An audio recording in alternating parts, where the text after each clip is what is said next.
So again, welcome everyone. My name is Michael Salas. I will be your product trainer this Monday morning or afternoon, depending on where you are. Um, Today for creative request management and proofing. Again, we have the activity sheet here, but I'll walk everyone through where to download it in a moment. We'll go through a couple slides, and then we will go through some activities. Some of them I will do and have you follow along with me. Others I'll do like the first part of it or the first half of it and then allow you time to complete the second half. And being that this is a small group, feel free to ask questions, in the way that best suits your needs or your situation, whether that's leaving yourselves unmuted, which is what I probably would recommend at this point, and asking your questions, or if you need to put yourself on mute and ask a question in the chat or the Q&A, that works as well. So whatever works best for you. But again, I'll certainly be reaching out and asking questions and allowing folks time for practice on some of the activities. Okay. Great.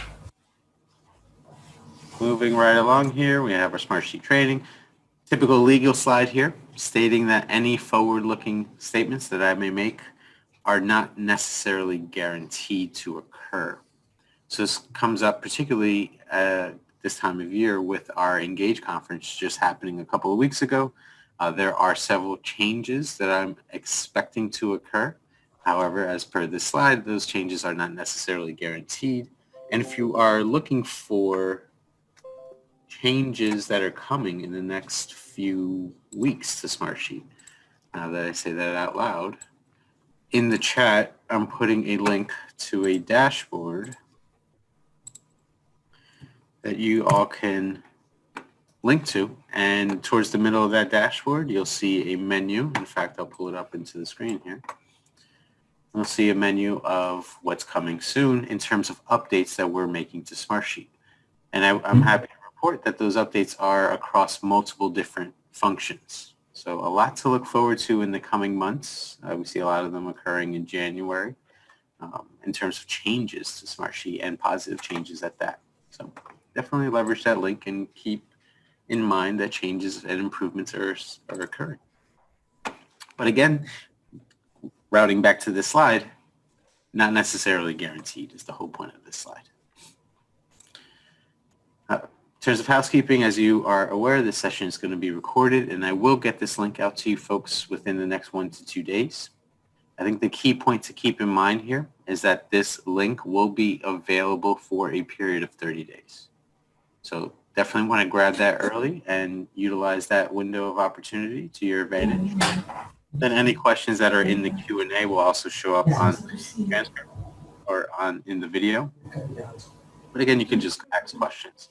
And we will give breaks to try the activities. Oh, getting a little bit of feedback. We will have breaks to try the activities, but those will be working breaks in the sense where you will have time to practice the activity. But again, if you need a 5-minute bio break, just call that out and we can take a quick 5-minute break. And all right, in terms of our learning objectives. So we are going to build out a request management solution. So we are working from a template set that's going to have its own pre-configured sheets, but we're going to improve upon that template set. While we're doing that, we're going to talk about the key components of managing creative requests. So this is where, I'd hope you'd be thinking about your creative request process and thinking about how what we do today can be applied into your own current system. And then we're also going to be talking about really setting up Smartsheet to optimize some of the other folks that you're working with in terms of working within Smartsheet along with you. All right, so this is going to be kind of brought up in the form of setting up a specific view and making that a default view for, kind of getting ahead of myself here, but for our designers. All right, so the idea here is that they'll be producing items, pictures.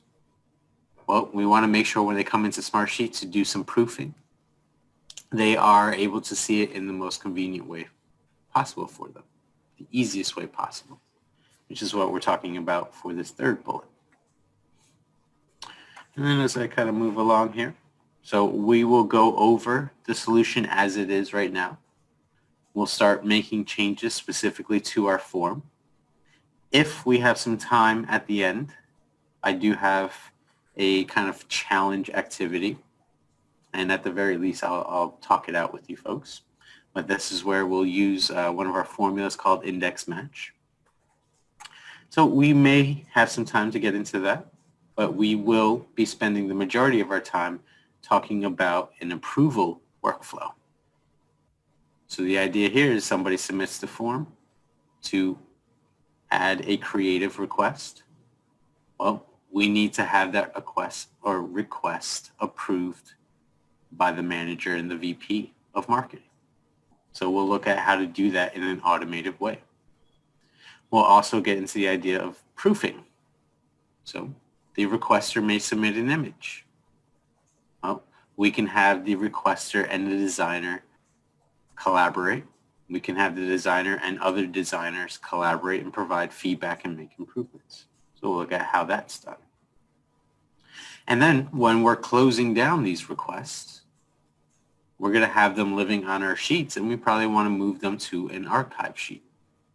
Archive all those items that are now closed. And we'll do that in an automated fashion.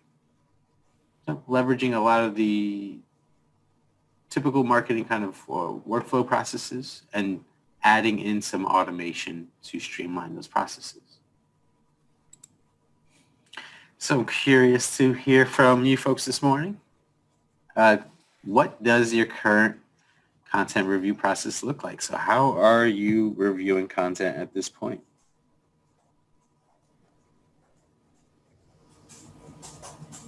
Anybody just passing around a piece of paper maybe, or maybe you're passing around a file at this point to review creative requests? Or yeah.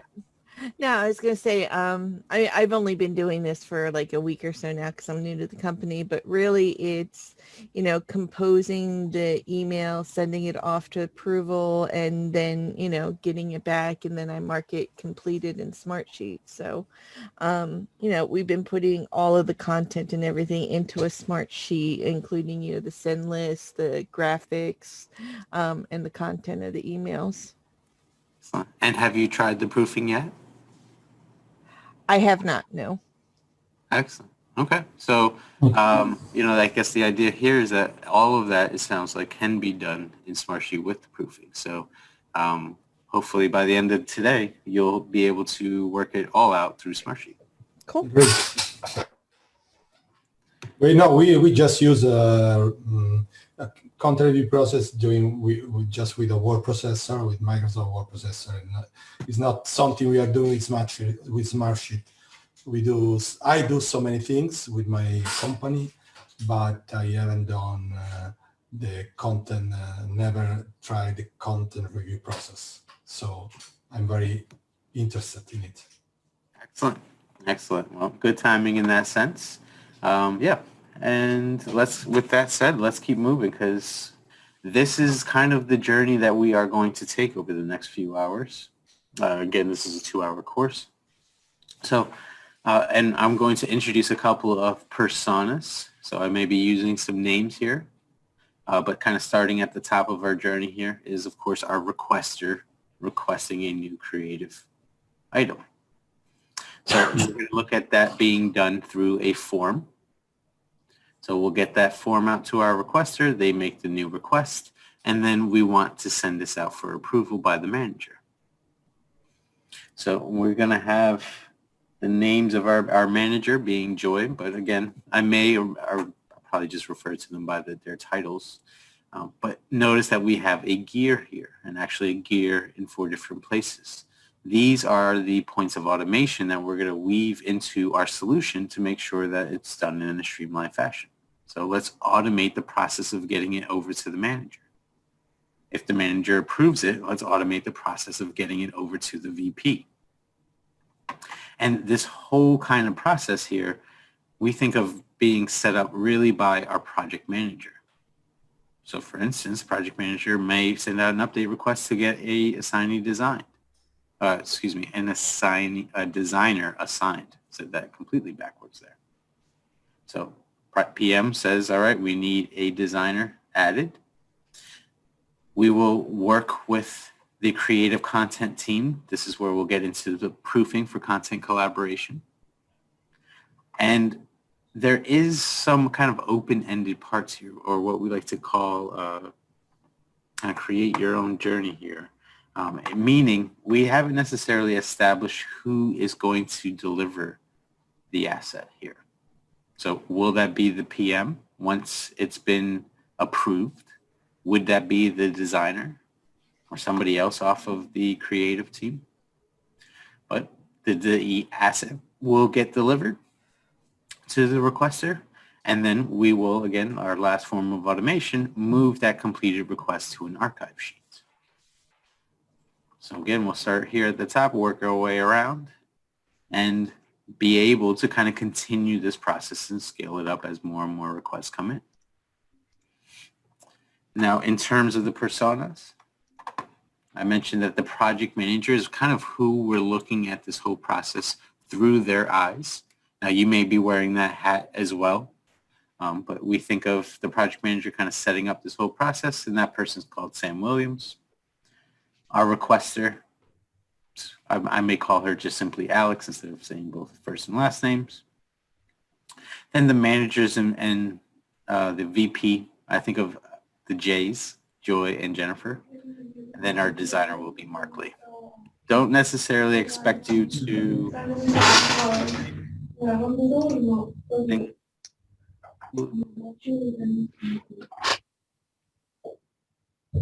Getting a little feedback there. Okay, no, we're good.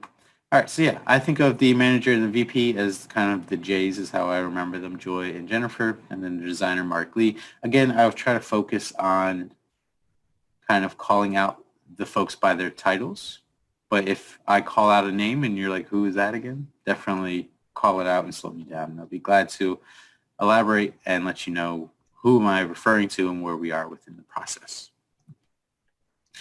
Index match, this is part of that challenge activity, so I'll come back to this as well as the @row function. I'll come back to these if we have some time at the end of our session. And I'm actually going to leave it here. So let's jump into the slides now. Or excuse me, not into the slides, into the activities.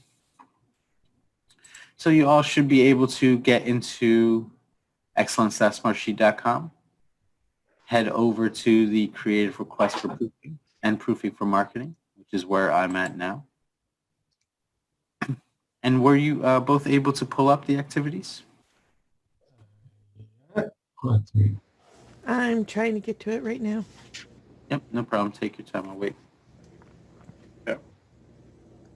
Yeah, make the form. Okay.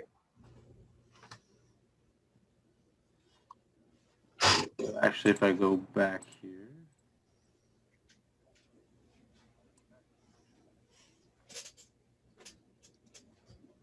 So enter excellence.smartsheet.com, head to Smartsheet University, instructor-led training.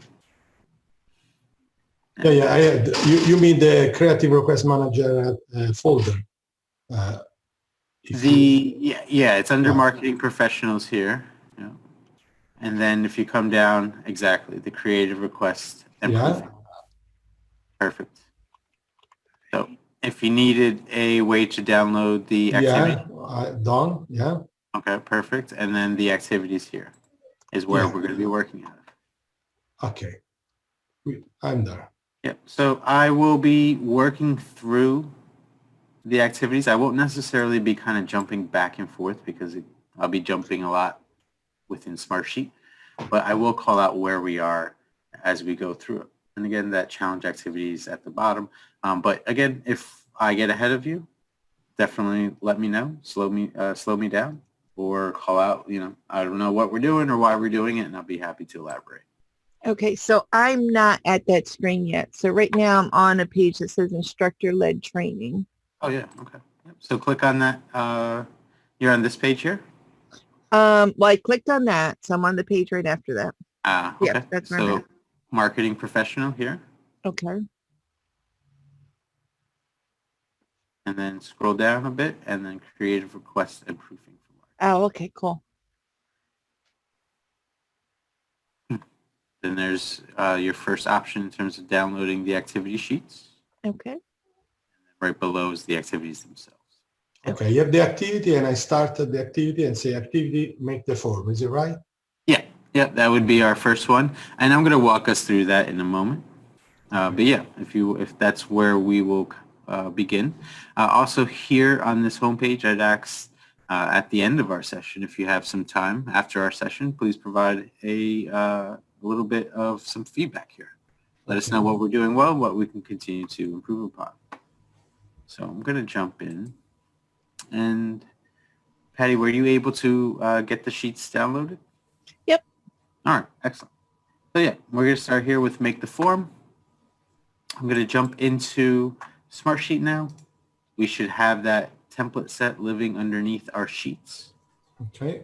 And just in general, just to kind of gauge your experience with Smartsheet, how familiar are you two folks with Smartsheet? Have you been using it for a couple months? Yeah.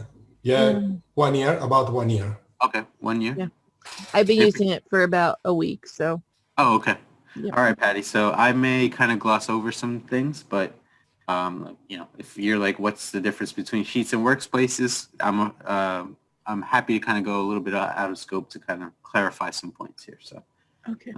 yeah, but head over to your sheets. Creative request management and proofing is our template set, and here are really there are 2 items, but we're only going to be working in one. So creative request intake sheet. We'll leverage this team contact sheet for our challenge activity should there be some time. But we're going to jump right into our creative request intake sheet. And now before I do that, I like to call out when you're working with a template set. Right? This one's pre-configured. It has information in it. It has a column set up. Often these template sets come with reports and dashboards. And what I recommend is to always find the anchor item within that template set, right? Because information is coming from somewhere. Find the source of that information. Now, in this case, it's really simple because if you look at this, this is just a team contact sheet. And I know my anchor sheet, my core sheet in this template set is just simply this creative request intake sheet. So we found our source. And clicking into the sheet here, we can see we have our columns already set up. If I right-click the ID column and drop down, I can see that the column properties are set to auto numbering.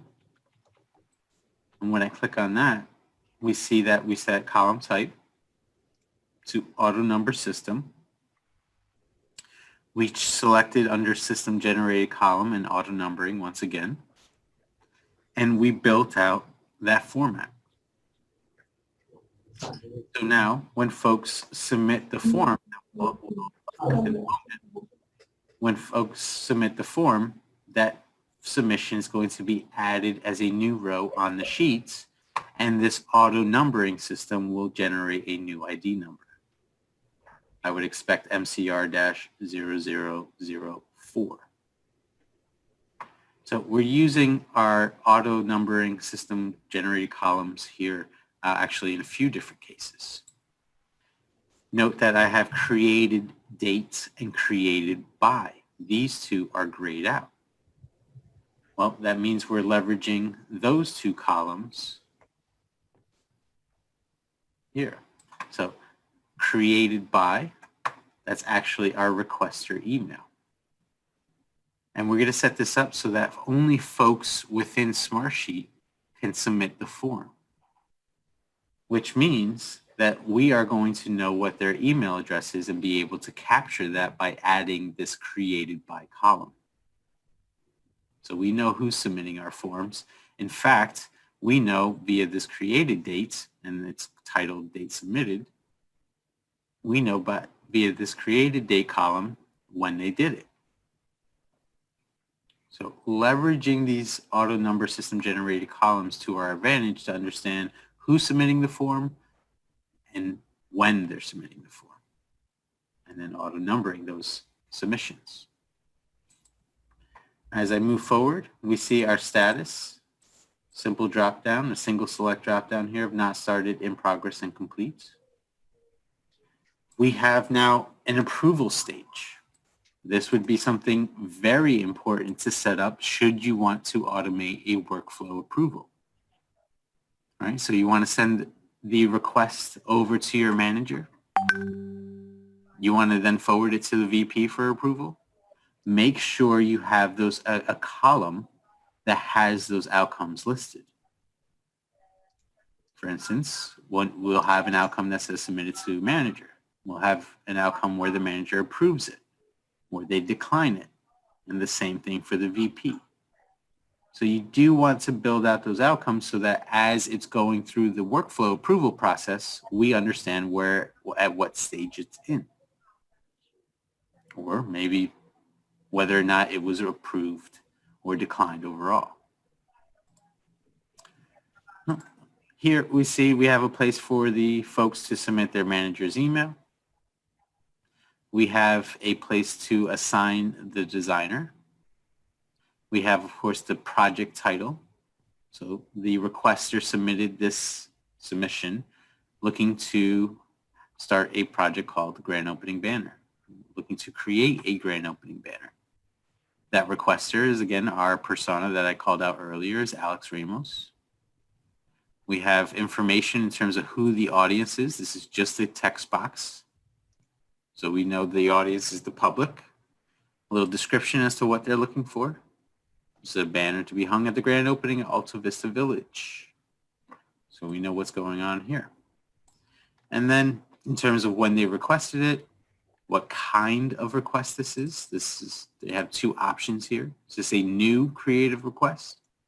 Or is this a content edit or update? So this is the selection, content edit or update, that we're leveraging when folks are asking for something to be proofed. And we'll use this later on. We'll use this actually in a couple minutes. And then the asset type. What are we looking to create? Some kind of visual design, something for social media, a blog, a newsletter, videos, and so on. So we have all of the columns that we need to have somebody submit a form making a creative request. And with that said, last thing I'd like to call out is the coloring here on our sheets. We have 3 different colors here. And it's helpful to color code a sheet in this manner because you can kind of associate a color with a person within the project. So for instance, this yellowish side is really set up for the columns that would be pertinent to the project manager. This is more clerical information. Who's the manager? What approval stage are they at? Right? Whereas the blue color is really information that may be more pertinent to the designer. Again, that person's name is Mark Lee.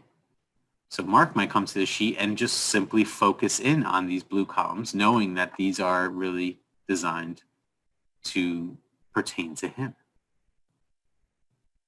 And then the green, really a combination of yellow and blue, the green is information that is relevant potentially to both of them, both the project manager and the designer. Right? They would probably both would want to know who the designer is, and of course want to know the project title. So use this color coding, or use color coding in general, to really begin to tie information to certain folks so that they understand when they come into a sheet, they can narrow in on the stuff that's specifically pertinent to them.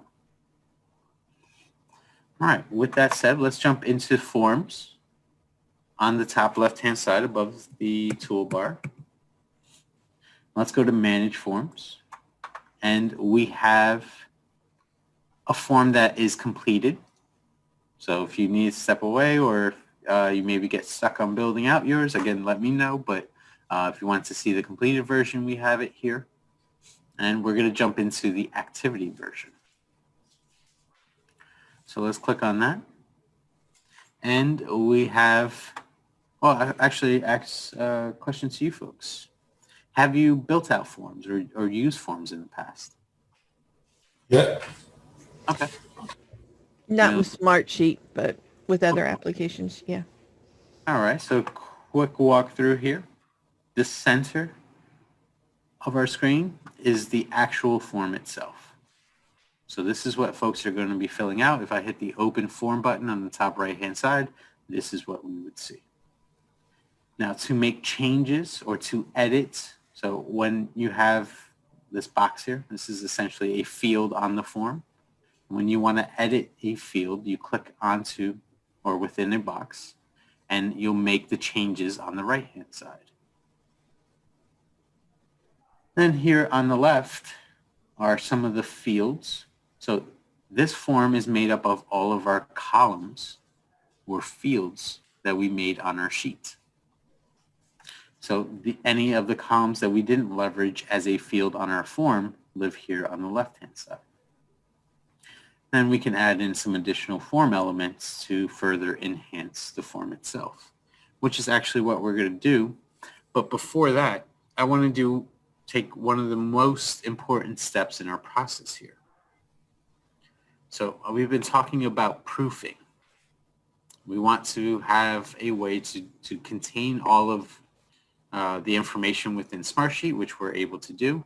And in order to do that, in order for somebody to proof along with you, they are going to need an account, a Smartsheet account. Now, they don't have to have a license account. They can be on a trial account, but they do have to have some kind of account. So in order to kind of prompt them to make sure that they create that account before it's actually time to proof, let's make it so that they can only fill out this form by going into Smartsheet. And we're going to do that by going into our settings in the top middle section. And we're going to drop down and say require people to log into Smartsheet. So again, making it so that they will need to log into Smartsheet to fill out this form, and also prompting them to create an account should they not have one, so that they'll be ready when it's time for proofing. Because again, you need a account in general. It doesn't have to be licensed, but you do need an account to use the proofing tool in Smartsheet.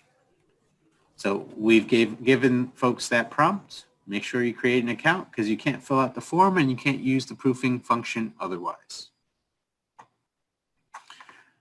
So we did that. I'm going to then jump back into the form builder. Yes, I'd like to save. Oh, back into the form itself. And now a couple other things. I'm going to click on the status field here. And now on the right-hand side, I'm going to make this hidden. And in fact, I'm going to continue down and I'm going to drop down and I'm going to set the status to not started, or the default value to not started. So what does this do here?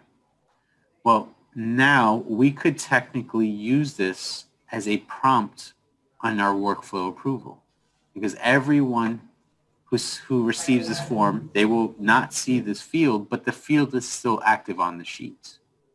Or active on the sheet once it's submitted. So every form will be submitted with a status of not started, and we can leverage that potentially in our workflow approval later on. We can say, all right, when the form is submitted, specifically when status is not started, aka every single form, start the approval process. As we scroll down here, we see that we have a couple of stars here next to some of our fields. These are fields that we made required, meaning they must fill in something here in order for them to be able to submit the form. And what are we asking them to submit? Well, the requester name. How would you like to be addressed? And notice they say, we're telling them your email is going to be captured, right? Because that's getting pulled in from those system generated columns. But what is your name? What do you like to be addressed as? What's the name of the project? How are you planning to refer to your project? What's your manager email? Letting them know that this is going to need an approval process. So you need to submit your manager's email here. Who is the audience, as we saw in our sheets, as well as the description. And then as we come down, we have this dividing line. So we grabbed it from the form elements on the left-hand side. You just click drag and drop if you wanted to add another one. But we added a dividing line to separate the form into 2 bits. Second part is really stuff that essentially would pertain to the designer. So is this a new asset? If it is, you select new asset, or is this content that we need to edit? Is this content that we need to prove? I'm getting a little feedback, folks. I'm going to put everybody on mute, but feel free to unmute yourselves should you have any questions.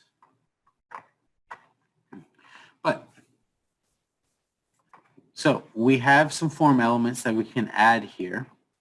And what I'm thinking here is that if they select content edit or update,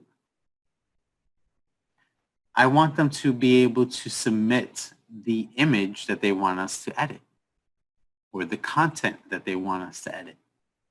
So I want them to be able to upload a file which I can pull in via the form elements. So I'm going to click the file upload. I'm going to come over to right below, is this a new asset? And I'm going to drop that right in.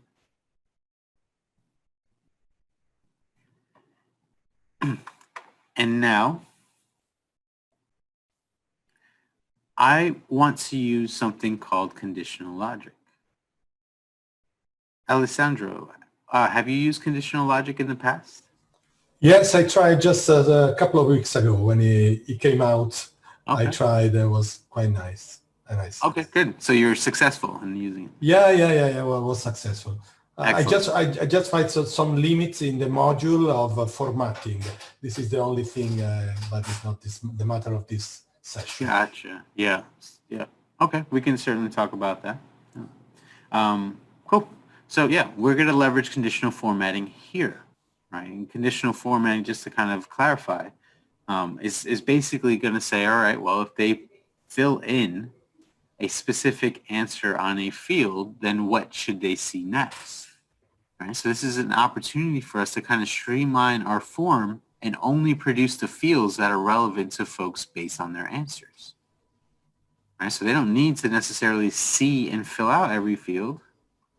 For instance, if they select new creative request, well, they may not need to upload a file. But if they select content edit or update, then I do want them to upload a file. So we're going to build our conditional logic based on this field, and we're going to pull in the file upload. So let's take a look at how that works.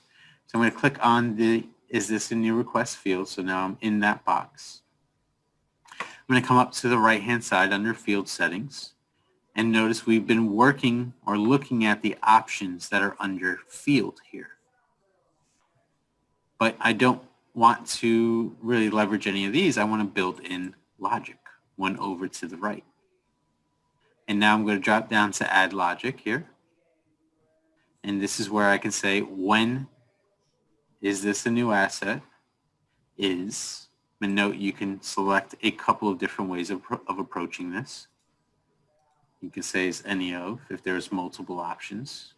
But if it is content, edit, or update, then show. What fields do we want to show? We want to show them the file upload.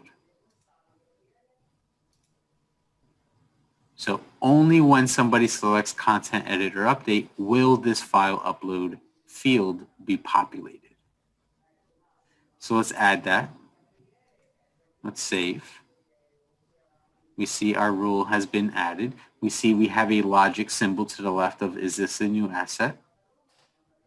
Also a logic symbol next to file upload indicating that it's part of that logic. And now when we open the form, again in the top right hand corner, oh, we have everything as we saw. And should somebody come in here and select content editor update, there is the file upload field populating underneath. So again, adding more information, but still doing it in a streamlined fashion so that based on folks' answers, they only need to fill out certain fields. So we have done that at this point. In fact, let's submit the form now. So requester's name. This is where we would say Alex, but I'm going to put my name in here, Michael Salas. Project title, we'll say Project Mars. Manager email, I'll put mine here, Michael Salas. That's Mars. Oh. Michael, make sure I put my actual email here. Bear with me for one moment. There we go. My other email. Audience, will say the public once again. And you all can do this along with me. Details. And I'm not going to upload an image. I'm going to say this is a new request, not leveraging that conditional formatting. We'll call this a web design, the due date. I should probably put it in the future and then submit. So we have now submitted our form. We can X out of this form here, and we can go back into the sheets. And X out of here.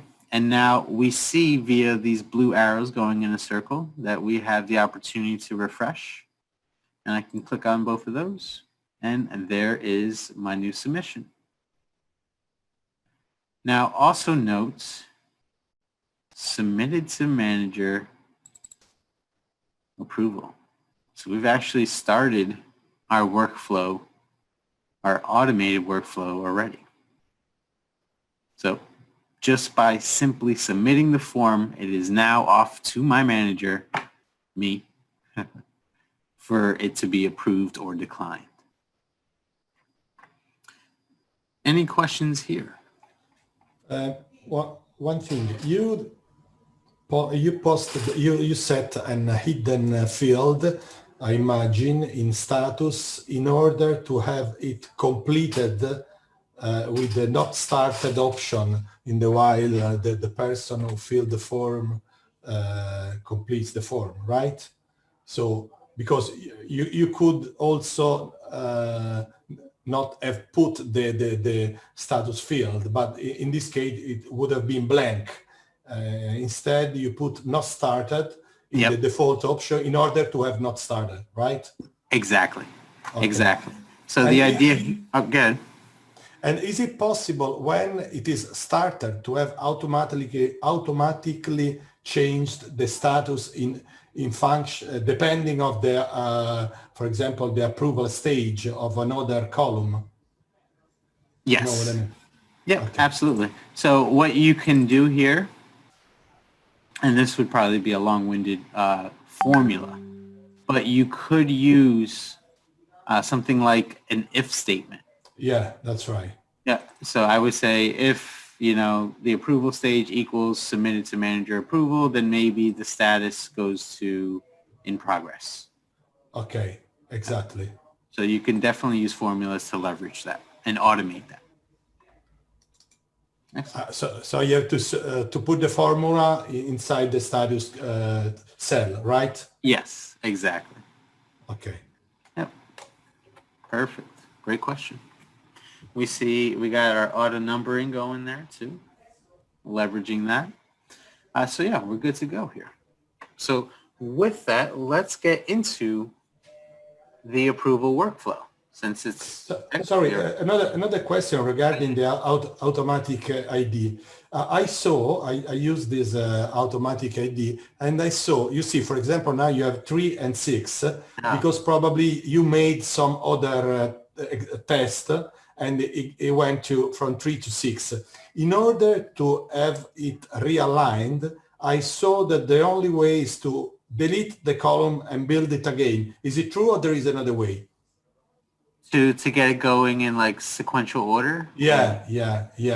Like if you have a bunch of these too, and one's 6, one's like 12. Yeah. I would probably sort them to try to sort by ascending order or descending order. That might be a way to reorganize it without doing it manually. But yeah, in terms of having it go from like 6 to 7, I'm not sure how it does that. I think the way I found is that you have to delete the column to make it restart from the beginning in the proper way. So it was just a question. I mean, a shortcut, because otherwise, for example, if I start now using this, I now have 3 and 6, and I lost 4 and 5. So yeah. But if you delete and you rebuild the column, then it starts again from 1 and consequent. Even if you change, for example, if you decide to have MCR and then you say, no, I want to have MCP, for example, at the same time you have to delete and rebuild it again. Gotcha. That's a good tip there. Yeah. A bit of a clunky process, but but it works. A workaround for sure. Yeah. Excellent. Okay. Sorry about that. No worries. I appreciate that. All right. So yeah, let's jump into the approval workflow. So I'm going to go into automation. We're going to go drop down to manage workflows. And we are going to come down to activity creative request approval, or workflow, excuse me. So I'm going to double click on that. And now we're going to build out our workflow approval.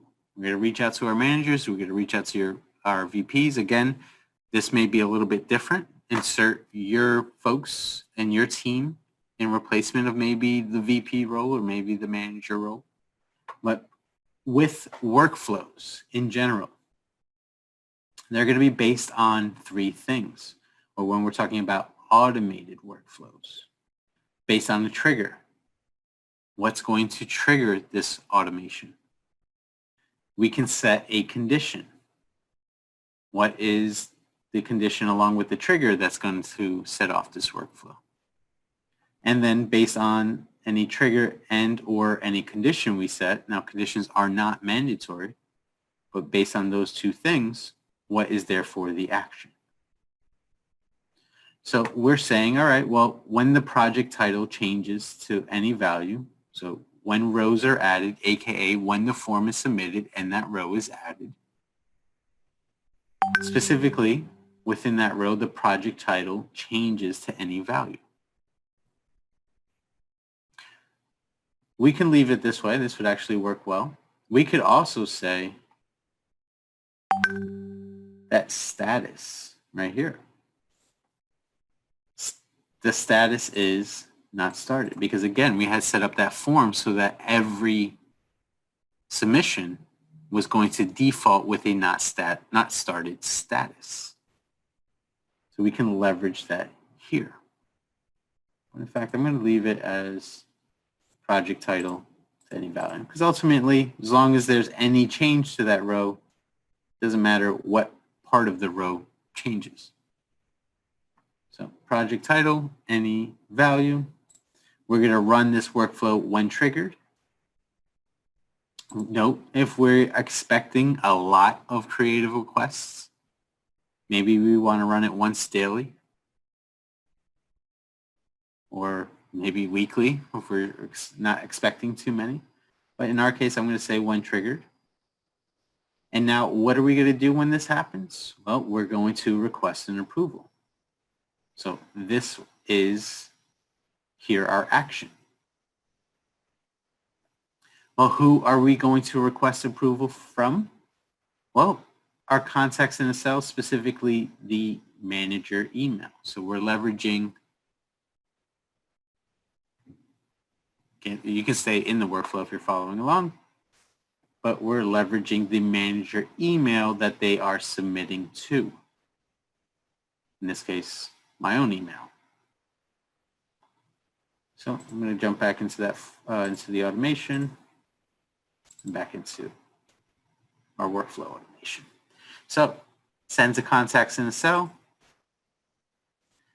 specifically to the manager email, whatever email was entered. We want to make sure that we're setting the appropriate permissions. Right now, as it stands, it's set, and I got to this permissions by clicking on the grayed out text here. It's set to restricted, so only users shared to this sheet.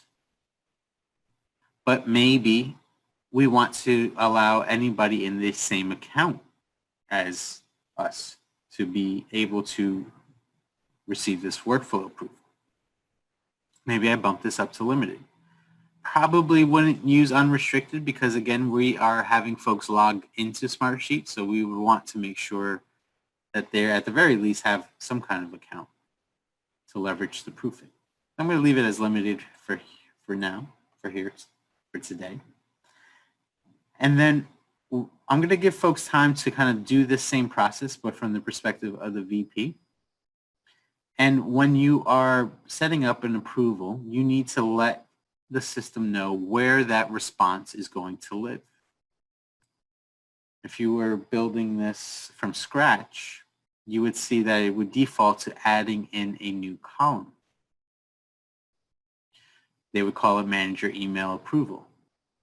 But we already set up a column that had all of the stages of the approval. This is where I showed you the submitted to VP, approved by VP, declined by VP. All of those different outcomes were listed out. So we want that manager's response saved in that approval column. In fact, we need to tell Smartsheet what those approval outcomes should be based on their selections. So to do that, we're going to leverage the ellipses here on the upper right-hand side. I'm going to go click on the ellipses. I'm going to drop down to Advanced Options. And now we're setting, so we click the Display Only fields, only these fields. And we said, all right, well, when the manager is reviewing this, he is or she is going to be able to review these columns, this information. And when the approval has been submitted, so this is where we set and customize our buttons here. So when it's submitted, then we're going to save the status as, and this is where we're leveraging our drop down from that column. So when it's submitted, well, then it's been submitted to the manager for approval. When it's approved, then it is manager approved. When it's declined, then it's, of course, manager declined. So you need to define what's going to populate within that column when the manager starts approving and declining creative requests. Now, if I wanted to be manager approved but say something else, you could type something else into the approved or declined, some other kind of text. But I'm going to make it as intuitive as possible and leave it as is. So you all should be able to set those up as well. And I'm going to hit OK. We would, of course, want to customize a message here. So we can put in some text, and I do have some already typed out. In the subject, I said ID, approve new creative marketing request. Now notice I put ID, or we have ID here in these squiggly brackets. Has anybody leveraged these before? Does anybody know why these are in squiggly brackets?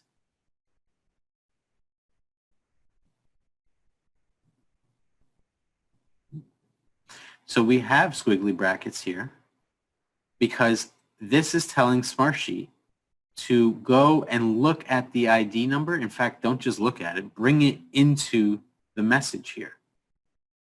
So it would say, I think we were MCR, it would say MCR 003, approve new creative marketing requests. So it's going to pull in that information within the column. And you can do that with any of the columns by simply surrounding them with these squiggly brackets. In fact, as I go into the body of the message, I'm saying, hi, manager email. So again, the squiggly brackets are saying hi, and it would insert the manager's email address. It would then say the requester's email address has submitted a new creative marketing request. It has been assigned with the ID. If we provide the ID number via the squiggly brackets once more. Information regarding the request is below. That's where we set up those columns that we wanted him or her to see. And please approve to continue to the VP, who's Jennifer. Otherwise, decline and provide comments as to why. Thanks. So we have now reached out to the manager. He or she will decide what happens if approved or declined. So if they decline this request, then what do we want to do? We probably want to alert someone. That's the action that we took. And notice when you see this plus sign, you can add an action or a condition. So I would have clicked on this and added an action, chose alert somebody. And we're going to send again to contacts in the cell because we're going to send it to that requester's email. We're leveraging that column to say, all right, well, you submitted the request. Well, then I'm going to let you know that it has been declined. Again, I'm going to drop down to the customized message, declined by manager, and give them some context. So in the subject line, there's those squiggly brackets again. So ID number, there's the project title we're pulling in now, has been declined by your manager. And then in the body of the email, just simply saying, hey, here's your project title, has been declined by your manager. See comments provided by your manager. No action is needed at this time, as all requests and declined projects are placed on hold until further review. We could link to all the to the sheets and all the fields, so they can go back and review what was submitted. We can send this requester specific fields if we wanted to, or we can send this decline message as a message only. Maybe we don't want to show them or link them back to our sheet. We could just simply send out this message here, and they would know enough to know that their project has been declined. Or if we're working with them, maybe we want to provide them with some context and link to the sheet as well as the fields. Now, we want to do kind of the same process here when it comes to if approved. Well, what is the action we want to take if approved? Let's alert somebody. Again, let's alert that requester. Let them know the good news. And then I'm going to add in some messaging info here.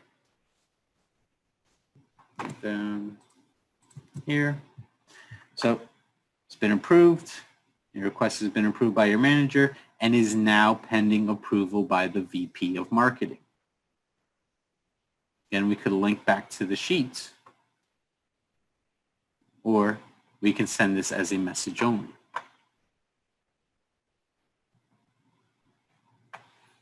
Excellent.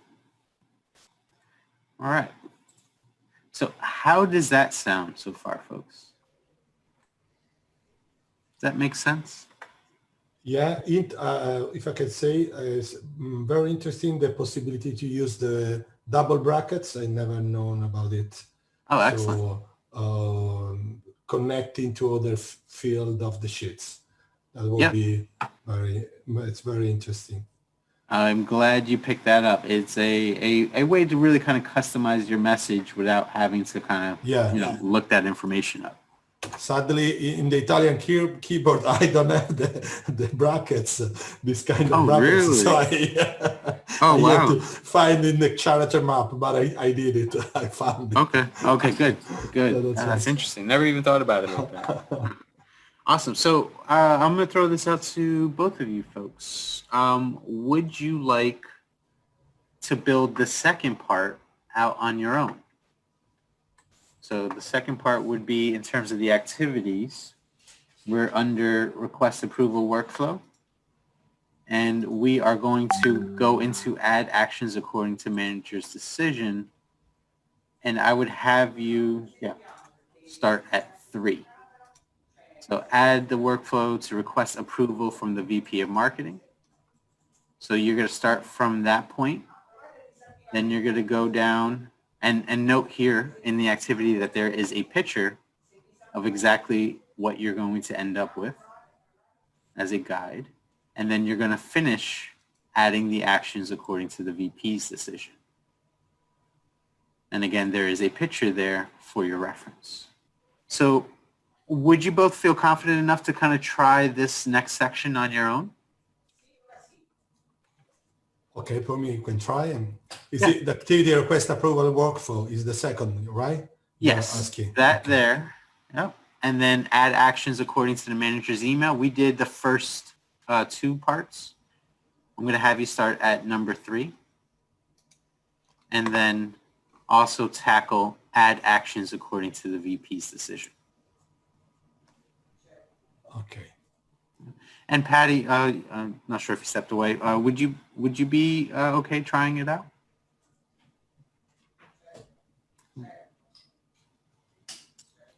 She may have stepped away. Okay, no worries. So yeah, Alessandro, give that a crack. I'm going to also build it out on my side, so you can kind of peek over at my screen if you want to see what I'm doing, and we'll build out that second part. I'll give you maybe 5 minutes, but let me know if you're done earlier. Okay.